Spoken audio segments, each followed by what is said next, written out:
ये गिरधारी तेरी आरती आरती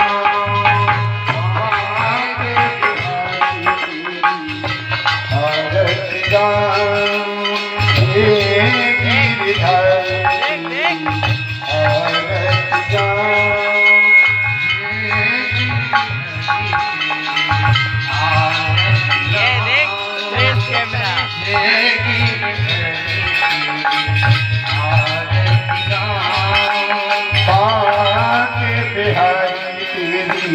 आरती गाऊं ये गिरधारी आरती गाऊं आके बिहारी आरती गाऊं ये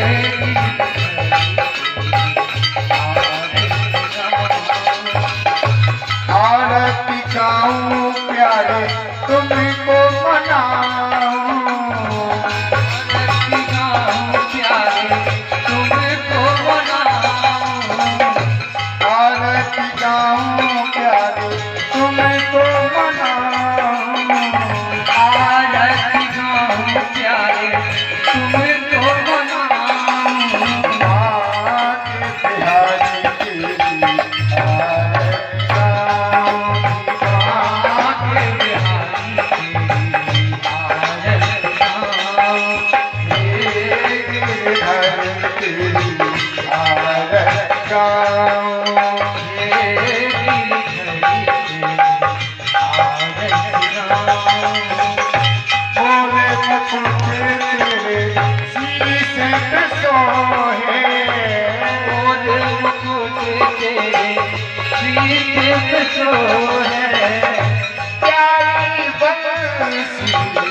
मेरा मन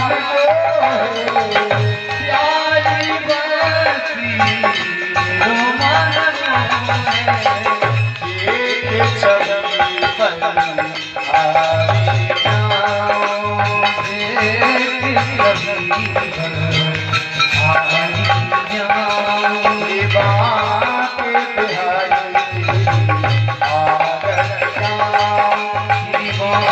के बिहारी आरती गाऊं चरणों से मिलती है गंगा प्यारी चरणों से मिलती है गंगा प्यारी चरणों से मिलती गंगा प्यारी चरणों से मिलती है गंगा प्यारी जिससे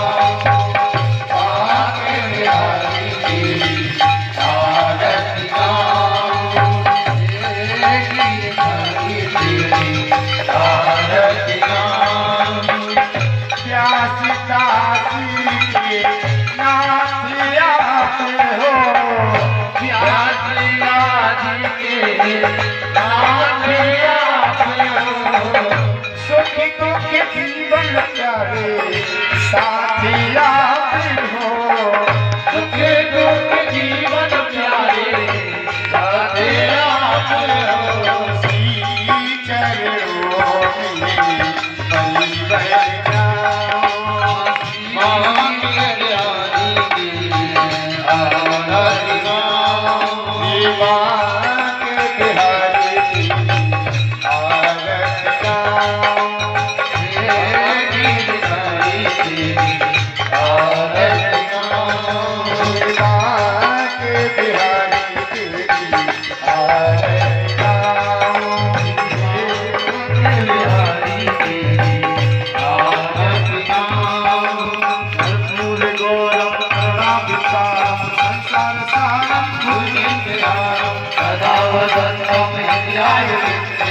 भगवान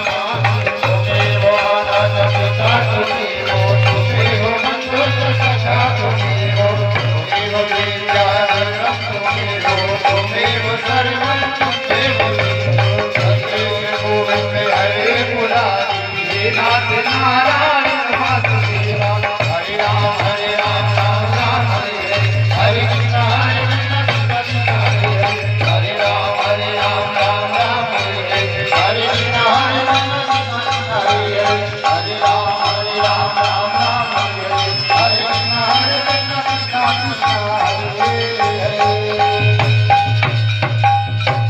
कृष्ण भागवत भगवान जगन्नाथ की काशी विश्वनाथ की सीतवंत रामेश्वर की उमापद महादेव की भवानी जगदम्बा की पवन सदनवादी महाराज की गोसाई तुलसीदास की सब संतन की सब भक्तन की मात पिता की गुरु गोविंद की नगर बस्ती की धर्म की अधर्म का प्राणियों में विश्व का कल्याण हो, गौ माता की जय हो, संत समाज की जय हो, संत सनातन धर्म की जय हो। नमः पार्वती पते हर हर महादेव।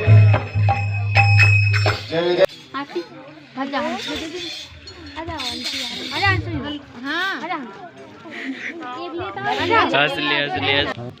श्री सरस्वती नमः श्री गुरुचरण कमलेभ्यो नमः गजाननं भूतगणाधिसेवितं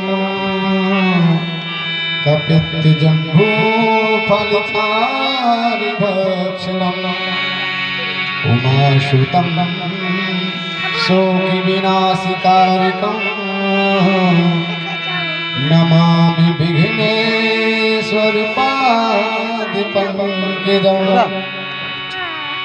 या कुन्देन्दु सारिहारधवला या शोभिवस्तामिता या वीणावरदण्डमण्डितकरा या श्वेतपद्मासना या ब्रह्माचित्तशङ्करप्रभृतिभिः देवैः सदा वन्दिता सा मां पातु सरस्वती भगवती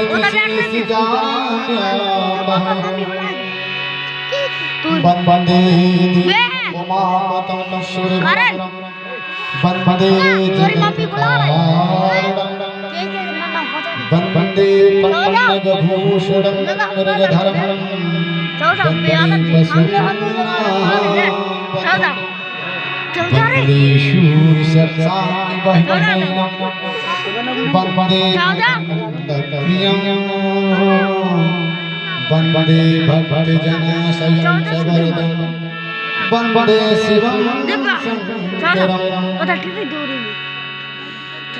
शान्ताकारं भुजगशयनं पद्मनाभं सुरेशं विश्वाधारं गगनशीर्षं मेघवर्णं शुभाङ्गं लक्ष्मीकान्तं कमलनयनं योगिविरध्यानगम्यं वन्दे विश्वभवहरणं सर्वलोकैकनाथं कस्तूरीतिलकं ललाटपटले वक्षस्थले कौस्तुभं नासाग्रे वरमौक्तिकं करतले वेणुकरे कङ्कणं सर्वाङ्गे हरिचन्दनं श्रुलितं कण्ठे च मुक्तावली गोवस्त्री परिवेष्टितो विजयते श्रीगोपालचूडामणि नीलाम्बुजश्यामलिकोमलाङ्गं सीतासमारोह पितिवामभागं पाणौ महाशायिकचारचापं नमामि रामं रघुवंशनाथं मनोजीवं मारदतं यवेगं जितेन्द्रियं बुद्धिमतां वरिष्ठं वातात्मजं भावानरयूथमुख्यं श्रीरामदूतं शरणं प्रपद्ये लोकाभिरामं रणरंगधीरं राजीवनेत्रं रघुवंशनाथ कारुण्यरूपं करुणाकरन्दं श्रीरामचन्द्रं शरणं प्रपद्ये। गुरुर्ब्रह्मा गुरुर्विष्णुः गुरुर्साक्षात् परब्रह्म तस्मै श्रीगुरुवे नमः। अखंड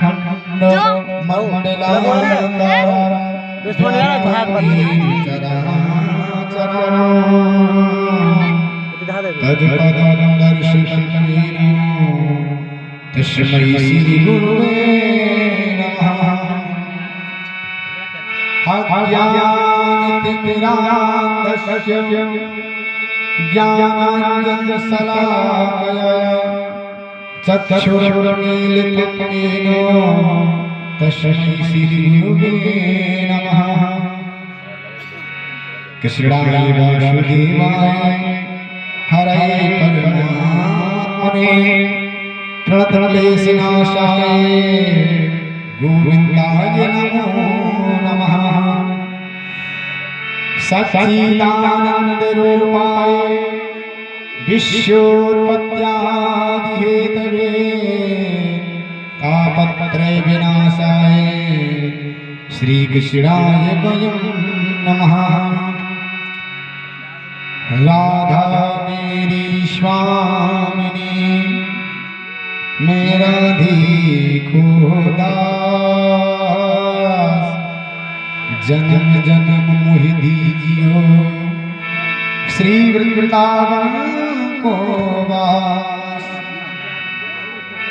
जय जय श्री राधा रमन जय जय नवल किशोर जय गोपी चित चोर प्रभु जय जय माखन चोर जय जय माखन चोर।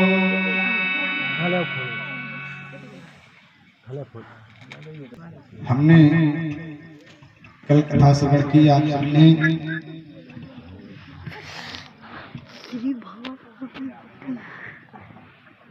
कल देवहूति आकुति सरस्वती स्वामी की कन्या का वर्णन हुआ। अब भाई लौटा रहे हमें एवं दो पुत्र प्रियव्रत और तानपा इनका वर्णन आपने सुना। से बात कर। आज प्रातः काल में पापा कथा में बैठी कथा श्रवण आपने की कि हिरण्यकश्यपु भगवान से बैर करता था और जिनके पुत्र प्रहलाद महाराज भगवान के अनन्य भक्त कथा में बैठी पापा उनका राक्षस कुल में जन्म हुआ। अच्छा प्रहलाद जी भगवान की भक्ति कौन दीदी उनके चरणों में भगवान के प्रति प्रहलाद जी का अनुराग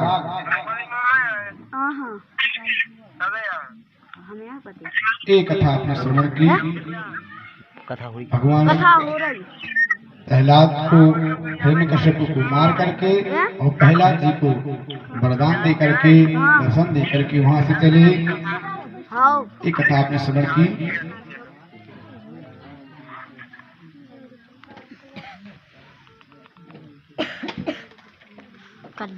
अब कथा में प्रवेश करने से पहले हरि नाम संकीर्तन हम अपनी मन वाणी को पवित्र करते हुए भगवान का संकीर्तन करते हैं। तत्पश्चात कथा में प्रवेश करते हैं।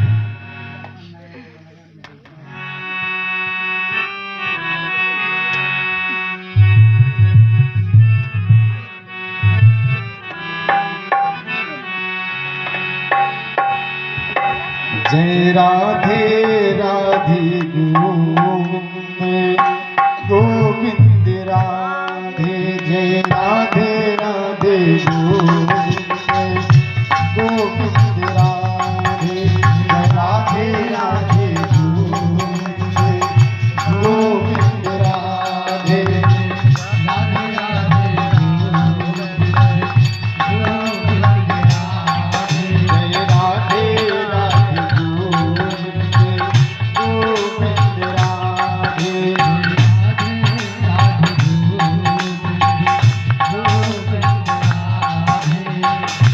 गोविंद राधे गोपाल राधे गोविंद राधे गोपाल राधे गोविंद राधे गोपाल राधे गोविंद राधे गोपाल राधे गोविंद राधे गोपाल राधे गोविंद राधे गोपाल राधे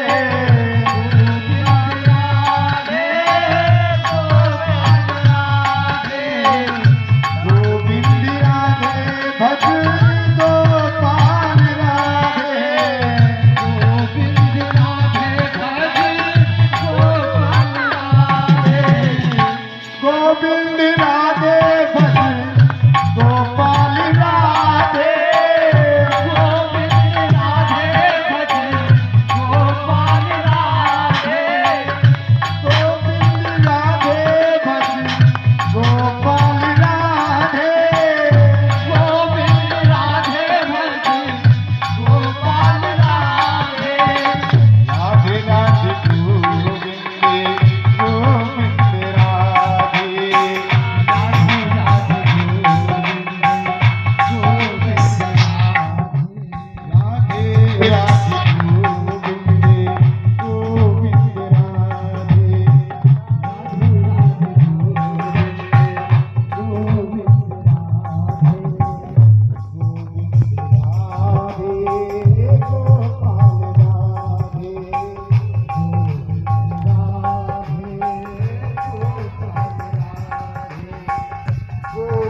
राधे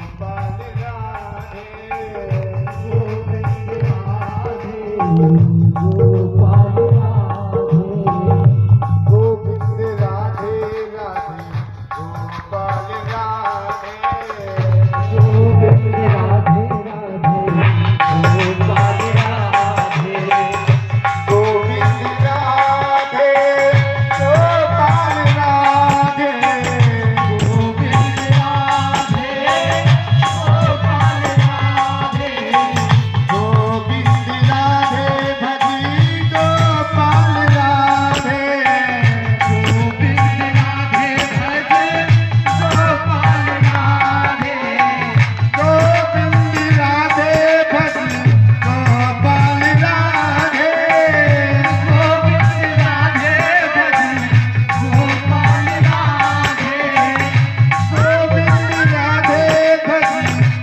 गोपाल राधे गोविंद राधे भज गोपाल राधे राधे राधे गोविंद गोविंद राधे राधे राधे गोविंद गोविंद राधे जय राधे राधे गोविंद गोपाल राधे जय राधे राधे गोविंद गोविंद राधे जय राधे राधे गोविंद गोपाल राधे गोविंद राधे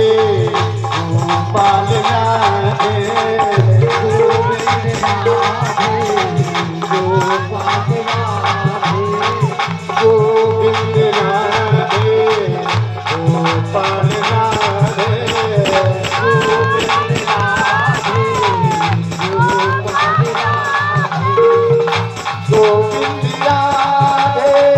गोपाल राधे गोविंद राधे गोविंद राधे गोपाल राधे गोविंद राधे गोपाल राधे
प्रेम सूर्य बांकी बिहारी लाल की बोलिए प्रेम से व्यास जी महाराज की जय।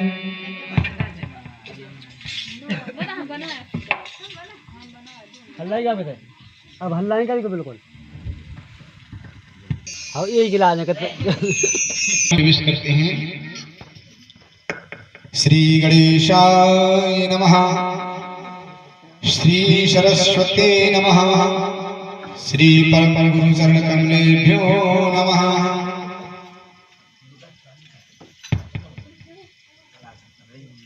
सुखदेव जी कहते हैं परीक्षित, हम भगवान को याद नहीं करते, ऐसी बात नहीं, बहुत याद करते हैं उनका, हम बहुत ध्यान करते हैं, स्मरण करते हैं।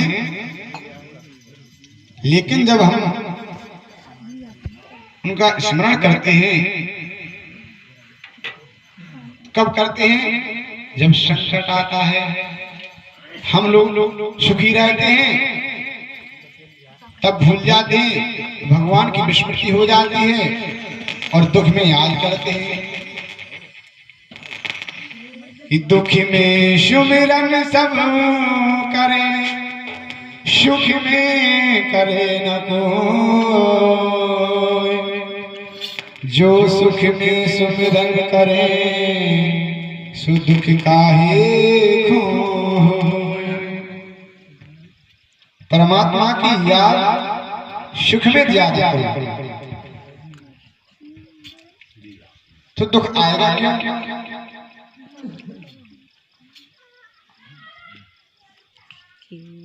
राजन, एक पर्वत था, उस पर्वत का नाम था त्रिकूट पर्वत। त्रिकूट का अर्थ है 3 प्रकार से शिखरों वाला।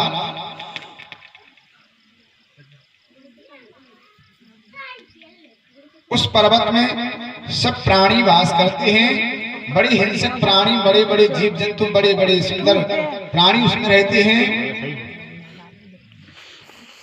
त्रिकूट पर्वत की मंगलमय कंदरा में एक हाथी रहता है जिसका नाम है गजेंद्र। गजराज गजेंद्र के नाम से उसको विभूषित किया गया है, सब जानते हैं। गजेंद्र का अर्थ होता है कि हाथियों का राजा। गज, गज माने हाथी, पीछे लग गया इंद्र, गजेंद्र इंद्र माने राजा, जो हाथियों का राजा है उसे कहते हैं गजेंद्र। बड़ा शक्तिशाली था, उसकी 50 पत्नियां थीं और 150 पुत्र थे। जब वो अपनी पत्नी और पुत्रों के साथ जंगल में भ्रमण करने निकलता तो छोटे छोटे जो प्राणी हैं सब उसकी जय जयकार करते हैं। तो उसको बहुत अभिमान हो गया गजराज को, गजेंद्र को।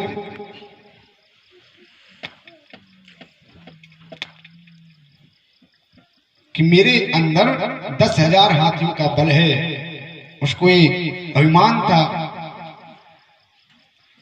अपनी 50 पत्नी और 150 पुत्रों के साथ एक दिन गजराज किसी विशाल सरोवर में स्नान करने चला गया। सरोवर में अथाह जल था। हाथी को स्नान करने का बहुत शौक होता है, जब कहीं उसको जल मिल जाए तो बहुत क्रीड़ा करता है। अपने परिवार के साथ जल में क्रीड़ा कर रहा है।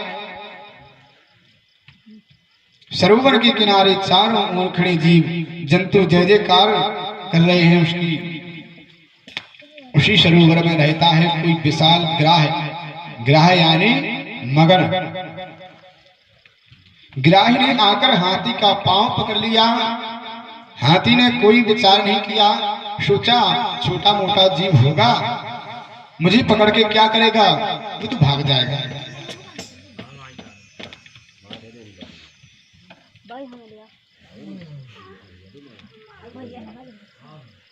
ग्राह ने तो हाथी का पैर जोर से पकड़ लिया और रक्त का शोषण करने लगा, उसको खींचने लगा अंदर पानी में। हाथी को महसूस हुआ कि मैं निर्बल हो रहा हूँ। अब हाथी को लगा कि मैं निर्बल हो रहा हूँ, मेरी शक्ति क्षीण हो रही है, मुझे कोई अंदर खींच रहा है। नीचे जल में नजर डालकर देखा तो विशाल ग्राह ने उसके पैर को पकड़ रखा है मगर ने। अब हाथी ने अपने बल का परिचय दिया। सुखदेव जी कहते हैं, परीक्षित बहुत शक्ति लगाई उसने, लेकिन ग्राह ने मगर ने तिल भर भी पांव नहीं छोड़ा। जल जंतु है, जल का जीव है, जल में उसकी शक्ति ज्यादा है। हाथी ने देखा मैं निर्बल हो रहा हूं, उसकी आंखों में आंसू आ गए। उसका जो अहम था, अभिमान था कि मैं ताकतवर हूं, शक्तिशाली हूं, वो चूर चूर हो गया। अपनी पत्नियों से बोला, देवी तुम जरा सहयोग करो, मैं संकट में हूं। अपने पुत्रों से कहा, बेटा मेरी सहायता करो, मैं संकट में हूं।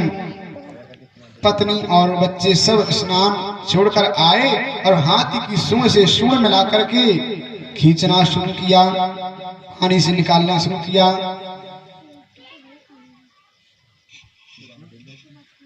तीन महीने हो गए खींचते खींचते, लेकिन ग्राही ने तिल भर भी हाथी को नहीं छोड़ा, बल्कि उसे खींचकर नीचे की ओर ले जा रहा है। मगर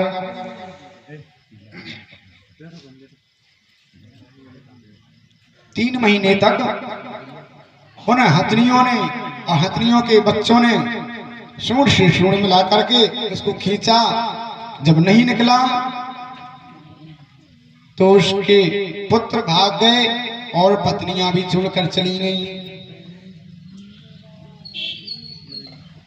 कि तो निकलते नहीं, हम ही डूबे जाएंगे। तो सब छोड़ करके चल दिए। गजराज पुकारता है, अरे बच्चों मुझे ऐसे संकट में छोड़कर कहां जा रहे हो? गजेंद्र के बच्चों ने कहा, पिताजी अब हम भी थक गए, आप तो भीतर से निकलते नहीं। गजराज ने अपनी पत्नियों से कहा, देखा तुमने जिन पुत्रों को मैंने प्राणों से बढ़कर प्रेम किया, वे पुत्र मुझे संकट में छोड़कर चले गए। पत्नियां भी चली गईं।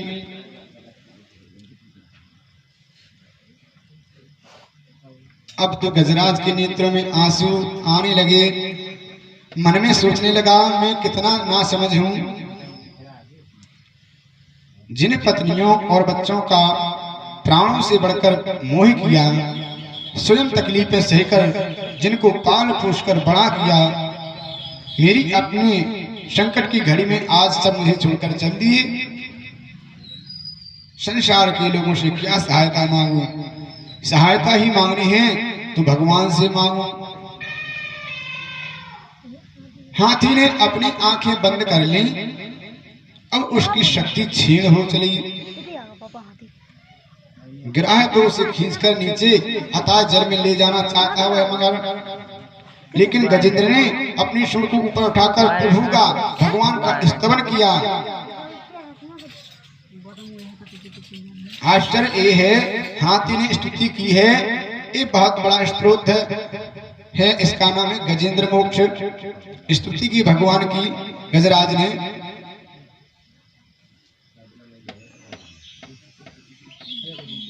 गजेंद्र ने जो भगवान की स्तुति की, इसमें नाम किसी का नहीं लिया।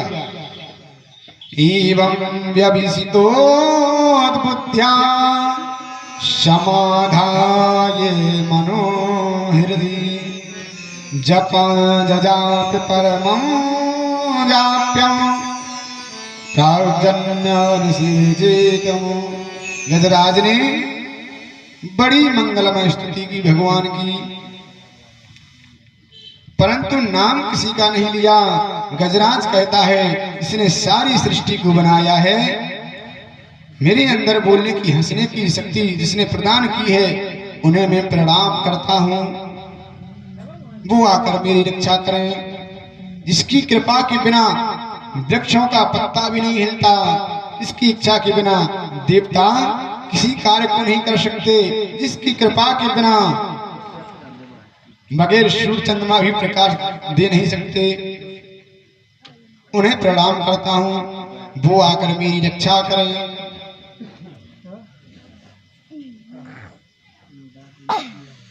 मैं उस क्षेत्र को प्रणाम करता हूँ। क्षेत्र बोलते हैं शरीर को, क्षेत्र कहते हैं परमात्मा को। मैं उस क्षेत्र को प्रणाम करता हूँ, वो मेरी रक्षा करें। जो इंद्रियों का स्वामी है, सबका अधीश्वर है, निर्गुण होने पर भी जो सगुण है और सगुण होने पर भी जो निर्गुण है, अनामी होने पर भी जिनके कई नाम हैं और नाम होने पर भी जो अपनी अवतार है, अवतार लेकर भी जो अजन्मा है और अजन्मा होकर भी जो अवतार लेता है।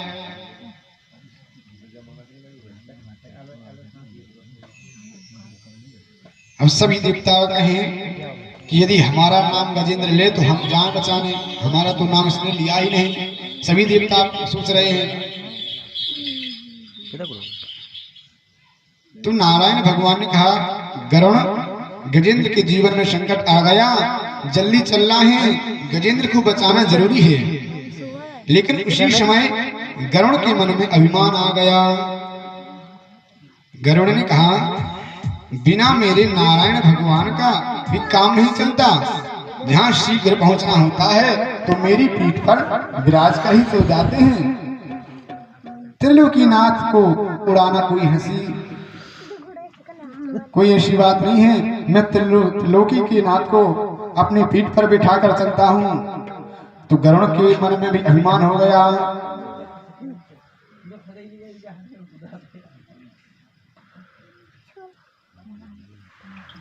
ऐसा अभिमान हो गया गरुड़ को। भगवान ने सोचा कि गजेंद्र को बाद में बचाएंगे, पहले गरुड़ जी को बचाना है, इनका अभिमान दूर करना है। भगवान ने कहा, गरुड़ जल्दी चलो, गजेंद्र को बचाना है। गरुड़ जी ने कहा, आ रहा हूं भगवान, आने में थोड़ा समय ही लग जाता है। भगवान बोले, अभिमान हो गया इन्हें। भगवान ने गरुड़ जी को पास में बुलाया। जब गरुड़ जी पास आ गए तो भगवान ने अपने एक अंगुली को गरुड़ जी की पीठ पर रख दिया और कहा, चलो गरुड़ जी। गरुड़ जी बोले, आप पूरे बैठ जाइए भगवान, जैसे बैठते हैं। तो भगवान का, आज तो हमारी एक उंगली को उड़ा के देखो। महाराज गरुड़ जी ने शंख पकड़ना शुरू किया, पंख फड़फड़ाने शुरू किए। सुखदेव जी कहते हैं, गरुड़ जी वहां से एक तिल्ला हल सके। भगवान बोले, अभिमान करता है कि मैं त्रिलोकीनाथ को लेकर उड़ता हूँ, क्या शक्ति है तुम्हारी? स्वयं अपने पंजों में तुम्हें दबाकर मैं ही उड़ाता हूँ, तुम मुझे क्या उड़ाओगी? अभिमान चूर चूर हो गया गरुड़ जी का। भगवान गरुड़ पर सवार होकर आए। इधर हाथी एकदम घबरा गया। हाथी को लगा, अब मुझे कोई नहीं बचा सकता, मैं मर जाऊंगा। तो मगर ने हाथी को इतना खींचा और वह गजेंद्र गजराज डूबता जा रहा है। इतने में गजेंद्र ने देखा कि गरुड़ पर आरूढ़ होकर विराजमान होकर भगवान श्री नारायण आ रहे हैं।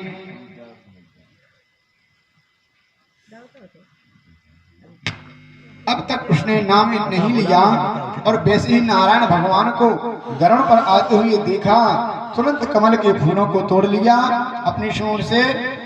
उस कमल के फूलों को भगवान के चरणों की ओर चढ़ाकर बोला, हे नारायण, हे अखिल गुरु, आपको बारंबार प्रणाम करता हूं।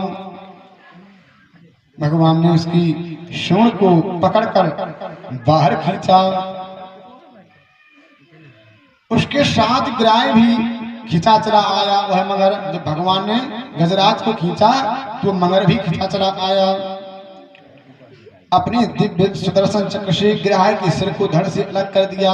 ग्राह की गर्दन काट दी भगवान ने मगर की।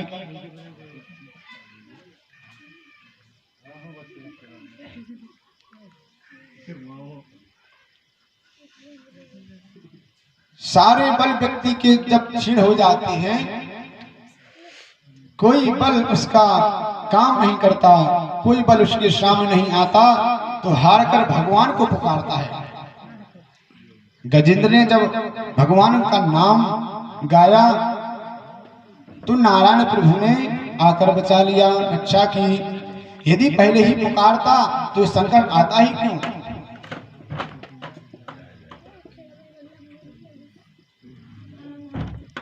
लेकिन प्रश्न है परीक्षित बोले क्या महाराज? बोले गज को उबारा है कि ग्राह को उबारा है? अब ये बताओ परीक्षित, भगवान ने गजराज को बचाया कि ग्राह उस मगर को बचाया? गजराज की मुक्ति की या ग्राह की मुक्ति की?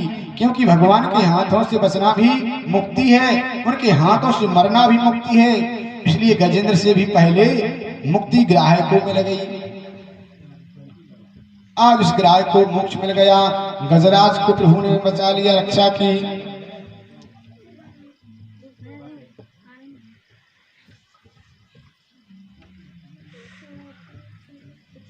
मैं तुमसे ये कह रहा था परीक्षित कि विश्वास को जीवन में अपनाओ और परमात्मा को कभी भूलो नहीं। हमेशा भगवान मेरे साथ हैं, ये विश्वास मन में जगाओ।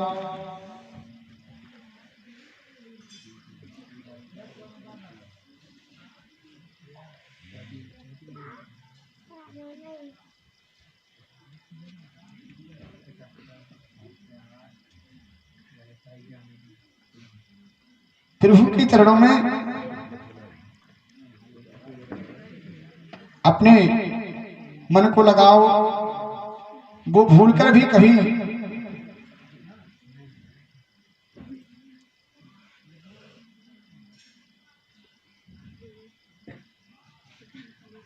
सुखदेव जी राजा परीक्षित को सुनाते हैं कि एक बार क्या हुआ, दुर्वासा जी एक बार भगवान के धाम में गए थे। भगवान ने अपनी प्रसादी माला दुर्वासा जी को पहनाई। दुर्वासा जी उस माला को लेकर चले सीधे इंद्र के पास। इंद्र ने संत दुर्वासा स्वादिष्ट भोजन करवा दिया और दुर्वासा जी ने वो प्रसादी माला इंद्र को पहना दी। हाथी ने माला को तोड़कर पैरों के नीचे धर दिया तो जानते हो परिणाम क्या हुआ? इंद्र को लक्ष्मी से भ्रष्ट होना पड़ा। इंद्र के पूरे राज्य को बलि ने छीन लिया। दैत्य लोग सम्राट बन गए। फिर देवताओं को लक्ष्य करके प्रभु ने समुद्र मंथन करवाया। बांस की नाग को बनाया रस्सी और मंदराचल पर्वत को बनाया रई। समुद्र का मंथन आरंभ हुआ राजन, लेकिन उसमें से अमृत निकला तो दूर जहर निकल पड़ा। पहले उस जहर को भगवान शंकर ने पान कर लिया। उसके बाद कामधेनु नाम की गाय निकली, जो गाय देवताओं ने ऋषियों को दान में दे दी। गाय के बाद सुंदर धनुष निकला, चंद्रमा निकला, कई प्रकार के रत्न निकले,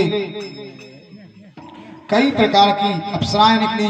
लक्ष्मी जी का प्राकट हुआ जो श्री नारायण की भार्या बनी।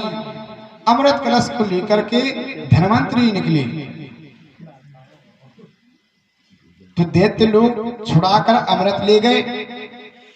धनवंतरी जी के हाथों में से अमृत कलश को छुड़ाकर दैत्य ले गए तो भगवान ने मोहिनी बन करके मोहिनी का रूप लेकर के आए और अमृत समस्त देवताओं को पिलाकर दैत्यों को परास्त किया। शंकर जी उस रूप को देखने आए और देखते ही रह गए।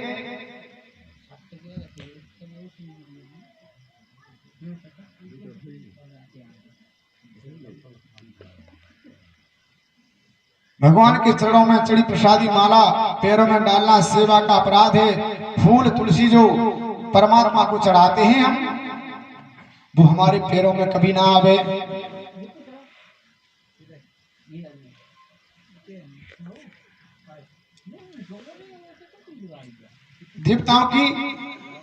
देवताओं को नारायण की कृपा से उन्हें विजय तो मिल गई, अमृत पान कर लिया। उसका परिणाम ये हुआ कि जो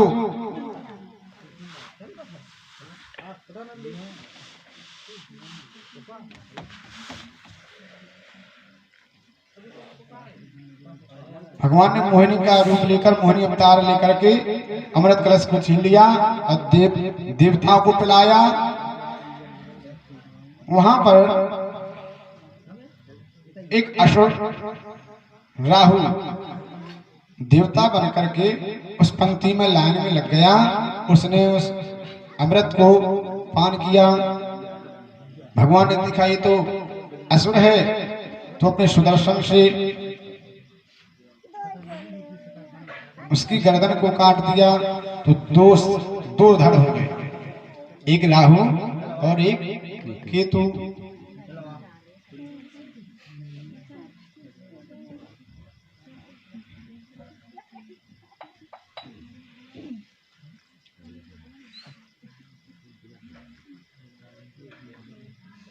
प्रहलाद जी के पौत्र जो बलि महाराज हैं, जो दैत्यों के राजा हैं, उन बलि महाराज को परम संत कहते हैं। 12 भागवत में बलि का नाम आता है। बलि महाराज ने अपने गुरु शंकराचार्य को प्रणाम किया और बोले, गुरुजी देवताओं से हम परास्त हो गए। गुरुवर ये बताएं कि देवताओं ने अमृत पान किया है, इसलिए हम उन्हें मार कभी नहीं सकते, लेकिन क्या हरा भी नहीं सकते। आचार्य शुक्राचार्य ने कहा, शुक्रदेव ने कहा, राजन अमृत पान करने वाले देवताओं की यदि परास्त करना है तो 3 बातों को जीवन में अपनाओ, गौ सेवा, गुरु सेवा और संत सेवा। गौ सेवा तो प्रत्येक व्यक्ति को करनी चाहिए जरूर।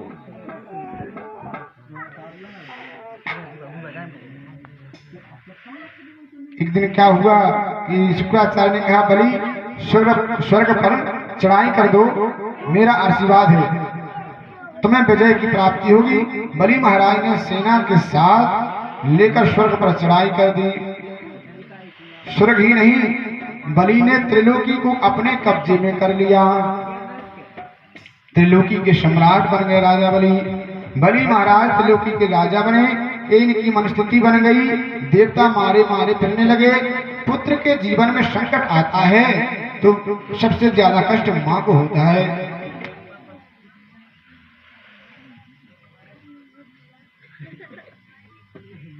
देवराज इंद्र और देवताओं की मां का नाम है अदिति। माता अदिति अपने महल में आज उदास बैठी हैं, शांत बैठी हैं। भगवान श्री कश्यप ने माता अदिति से पूछा, देवी आजकल आप इतनी उदास क्यों रहती हैं? क्या बात है? आपका पूजा पाठ चल रहा है?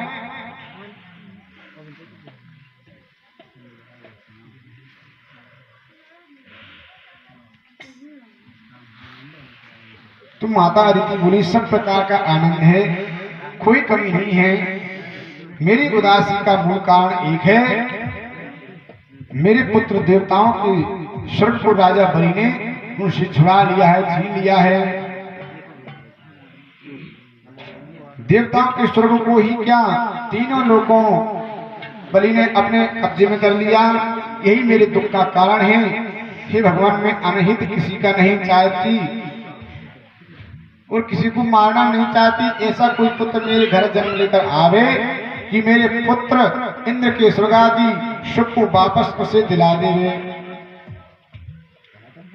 कोई ऐसा बुद्धिमान बालक मेरे घर जन्म लेवे।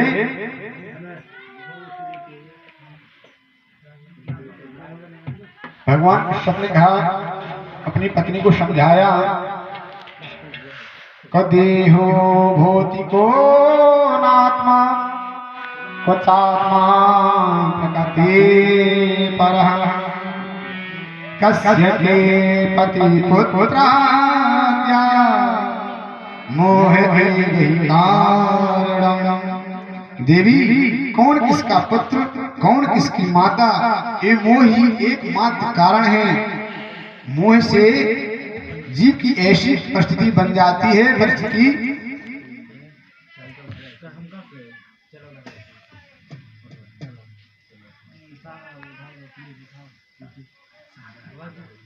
भगवान कश्यप बोले, चाहती क्या है देवी आप? मैं चाहती हूँ कि मेरे घर ऐसा बुद्धिमान पुत्र हो जो देवताओं के तीनों लोगों को लाकर हमें प्रदान कर देवे। भगवान कश्यप बोले देवी मैं तुम्हें 12 दिन का व्रत बताता हूँ कि फाल्गुन के शुक्ल पक्ष में व्रत किया जाता है, इसका नाम है पयोव्रत। प्रतिपदा से लेकर त्रयोदशी तेरस तक व्रत होगा। प्रातः जल्दी उठना, भगवान के चरणों में प्रणाम करना, यज्ञेश भगवान की स्तुति करना,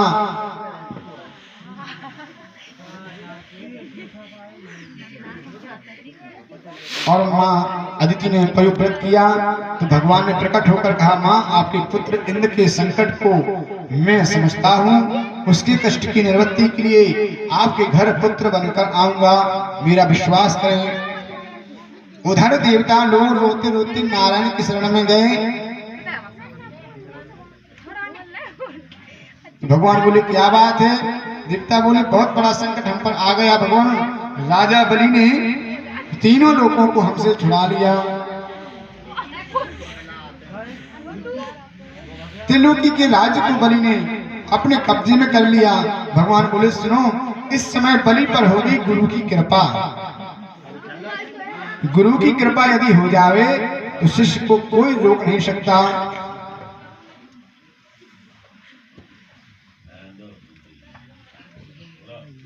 लेकिन आप लोग मेरी शरण में आए हो,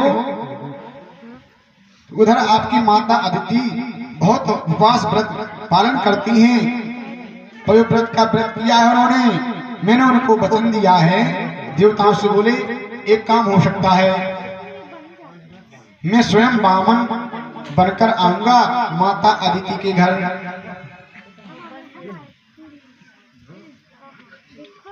देवताओं से बोले कि मैं माता अदिति के घर वामन बनकर आऊंगा, राजा बलि के यहाँ जाकर हाथ पसारूंगा, तीनों लोगों को भिक्षा में लाकर तुम्हें समर्पित कर दूंगा, युद्ध में बलि को जीतना।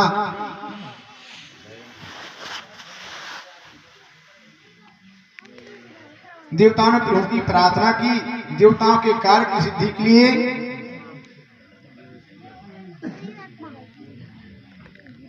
भगवान वामन भगवान बनकर अवतार लेकर माता अदिति के पास अदिति के घर आए। भादो महीने के शुक्ल पक्ष की द्वादशी तिथि के दिन 12 बजे भगवान श्री नारायण देवताओं की कार्य सिद्धि के लिए माता अदिति के महल में प्रकट हो गए। बोलो वामन भगवान की जय।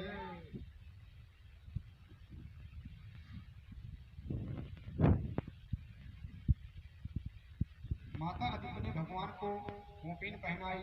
बृहस्पति जी ने आकर वामन भगवान को प्रभु को जनेऊ धारण करवाया। दिशाओं के स्वामी जगतपति को छत्र समर्पित किया। ब्रह्मा जी ने भगवान को कमंडलू समर्पित किया, कमंडल दिया। सप्त ऋषियों ने भगवान को कुशा दी, प्रणाम चरणों में समर्पित की। भगवती उमा देवी ने भिक्षा पात्र में भिक्षा भर दी।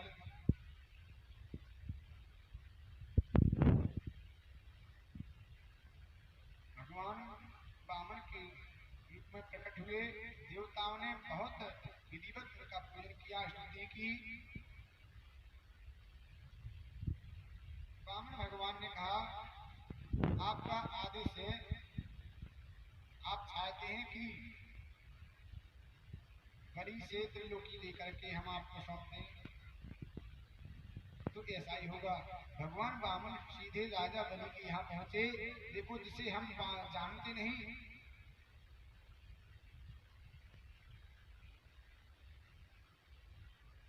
बलि महाराज के यज्ञ मंडप की ओर भगवान पहुंचे।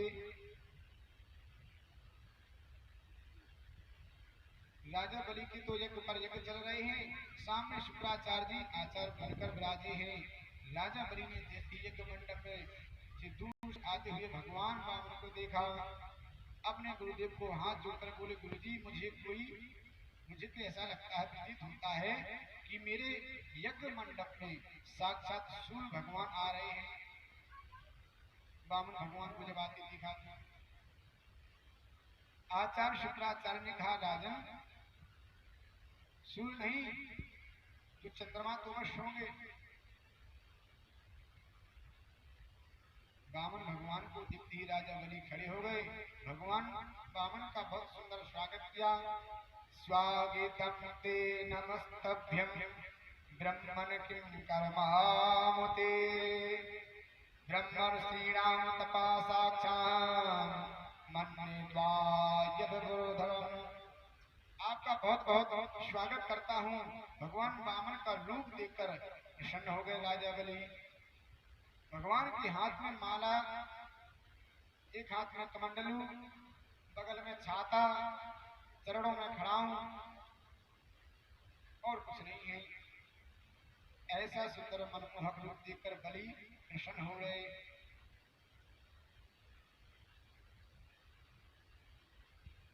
मेरा कितना बड़ा सौभाग्य, आप जैसे परम तपस्वी संत मेरे यज्ञ मंडप में पधारे। मुझे ऐसा लगता है कि बड़े बड़े महर्षि ब्रह्मर्षि लोगों की जो तपस्या है आज साक्षात आज आर्यभट्ट लेकर साक्षात रूप धारण करके मेरे यज्ञ मंडप में आ गई है। मैं कितना भाग्यवान हूँ। आज मेरे पितर जो है वो तृप्त हो गए। आज मेरा कुल पवित्र हो गया।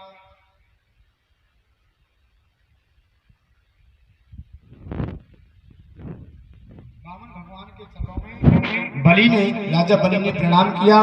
वामन भगवान ने सोचा किसी से कुछ लेना होता है तो कुछ दिखाना होता है, बिना दिखाए कुछ देता नहीं। मैं मौन खड़ा हूं।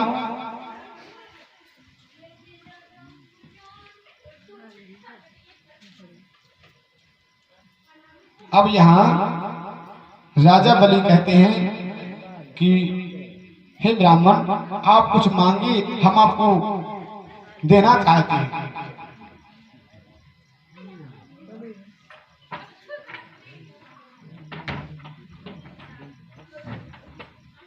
भगवान बोले हम कभी किसी से कुछ मांगते नहीं। बड़ी संकोच की बात है राजन, मैं तुम्हारी इस इच्छा को पूरा नहीं कर सकता। मैं कभी किसी से कुछ मांगता नहीं। भगवान बोले मैं महान त्यागी हूं ना, इसलिए कभी किसी से कुछ मांगता नहीं। बलि ने कहा आपको तो लेना होगा, मेरे यहाँ यज्ञ में आए हैं आप जैसा विद्वान संत यहाँ आकर बिना कुछ लिए चला जाए, मेरे लिए कितने संकोच की बात है। तो राजा बलि चरणों में गिरकर बोले सुनिए भगवान, हमारा मन होता है आप कुछ देने का, जो ही आप चाहें सो हमसे मांग ले।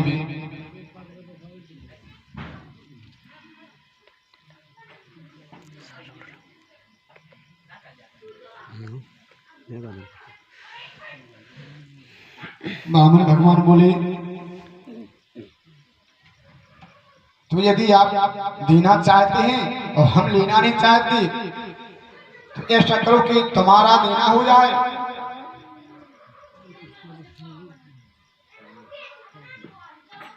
और हमें तो वैसे भी आवश्यकता कुछ है नहीं।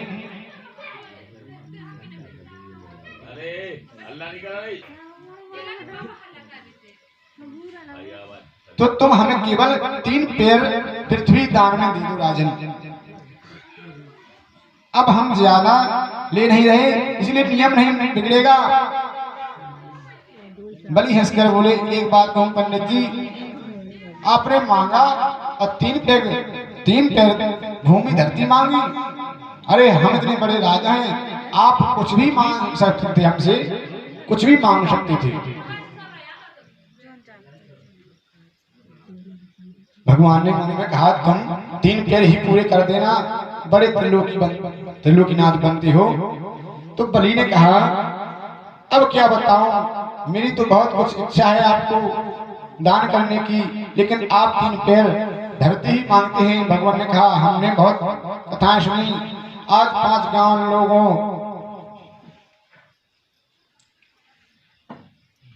हमने बहुत सुना है कि राजा बहुत दान करते हैं और हमें तो इतना चाहिए नहीं, इसलिए हमें तो 3 पैर धरती दे दो।